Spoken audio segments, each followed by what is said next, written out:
My name is Ben Robertson, and I'm here to talk to you for a few minutes about parasites. I've been reading about parasites and also doing some experiments personally with parasites in my own body. Worm and parasite formula. This is something I've been eating recently to ward off parasites. I tend to go towards these natural remedies. There's a mushroom guy out in Seattle speaking at a conference in Marin County, and he talked about the benefits. There was an Iceman that they found, and he was eating a mushroom that actually helped to kill a parasite that they found in his gut. And so it turns out that all of these natural remedies that have been around forever are actually really great. I'll do this on the Eames chair just for fun. So I went to Hulda Clark, and she sells all this stuff, and I'm actually in the process of doing kind of a cleanse. And I approach these things not so much as, it has to be a certain way. And I very much enjoy exploring with my own body. I found that people I know are not always so open to these remedies, but for me, it's almost like a hobby.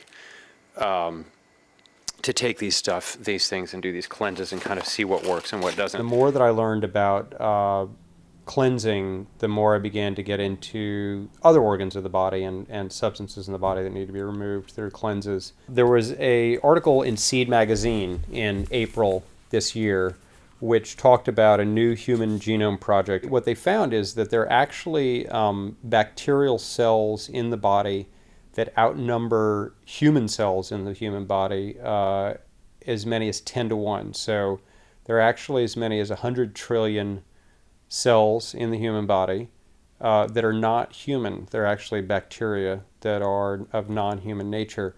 And the human cells are only one for every 10 of those. So it really begins to beg the question of how human are we as organisms, and aren't we in fact these symbiotic organisms that are made up of a lot of different organisms that are all part of us.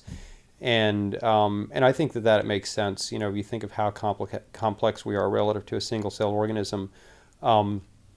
Clearly, evolution would require that all these organisms learn to live together.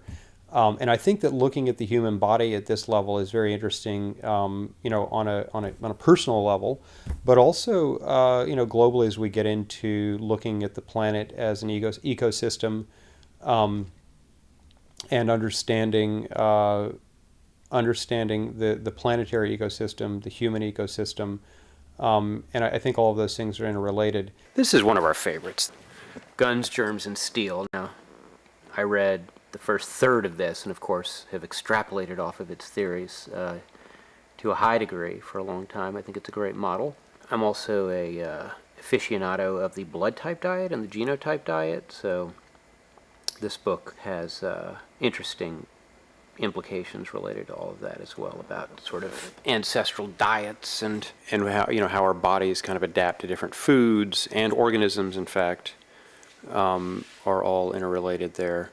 There's a guy out in California at the University of San Diego, Kevin Lafferty, who I spoke to actually in the last few weeks. He's done some really interesting work on parasites, ecosystems, and particularly T. gondii, which is a parasite that people get from cats.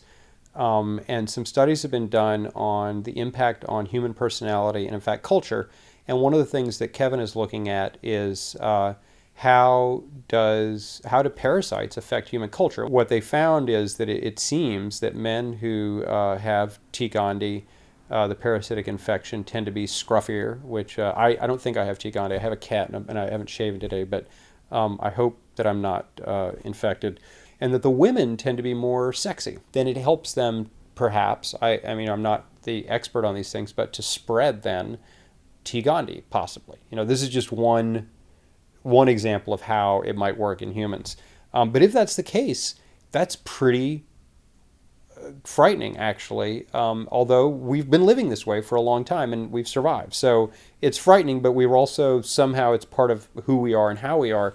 And I think that it really is bringing us back to this question of how human are we, and what does it mean to be human?